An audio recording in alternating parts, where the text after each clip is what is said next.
Hi friends, అందరూ ఎలా ఉన్నారు? బాగున్నారా? మేమైతే ఈరోజు సండే స్పెషల్ వచ్చేసి రాగి సంగటి అలాగే చేపల పులుసు అయితే చేశాను అన్నమాట. చేపల పులుసు రెసిపీ కావాలంటే షార్ట్ వీడియోలో ఉంది, అలాగే లాంగ్ వీడియోలో కూడా ఉంది.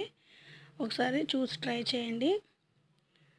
అలాగే చేపల పులుసు అయితే మేము 1 కిలో అయితే చేపలు అయితే తీసుకొచ్చుకున్నామండి.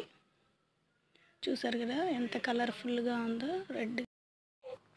అలాగే మీరైతే సండే స్పెషల్ ఏం చేసుకున్నారో కింద కామెంట్ బాక్స్లో అయితే చెప్పండి. అలాగే మా వీడియోస్ చూస్తూ మమ్మల్ని ఇంతగానో సపోర్ట్ చేస్తున్నందుకు అందరికీ చాలా చాలా థ్యాంక్ యూ అండి, పేరు పేరున. అలాగే వీడియో కనుక నచ్చితే లైక్ చేయండి, షేర్ చేయండి, సబ్స్క్రైబ్ మాత్రం చేసుకోండి. ఈరోజు సండే ఆఫ్టర్నూన్ లంచ్ అయితే ఇది ప్రిపేర్ చేశాను. మా బాబుకి అయితే ఇక్కడ పెడుతున్నాను అన్నమాట. మా చిన్నోడికి అయితే ఇక్కడ పెడుతున్నాను.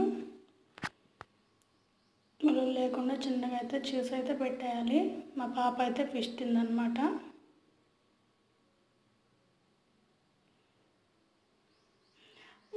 అంటే పులుసుగా పెట్టుకుంటే అంతగా బాగోదన్నమాట టేస్ట్. అందుకనేసి నేను కొద్దిగా చిక్కగా అయితే పెట్టాను.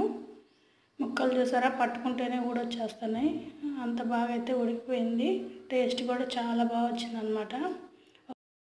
ట్రై చేయండి, ఎలా వచ్చిందో నాకైతే కింద కామెంట్ బాక్స్లో అయితే చెప్పండి అనమాట. మీరు ఎప్పుడైనా చేసుకున్నారా ఇలాంటి కాంబినేషన్ అనేసి. అలాగే బాయ్ అండి అందరికీ, థ్యాంక్ యూ.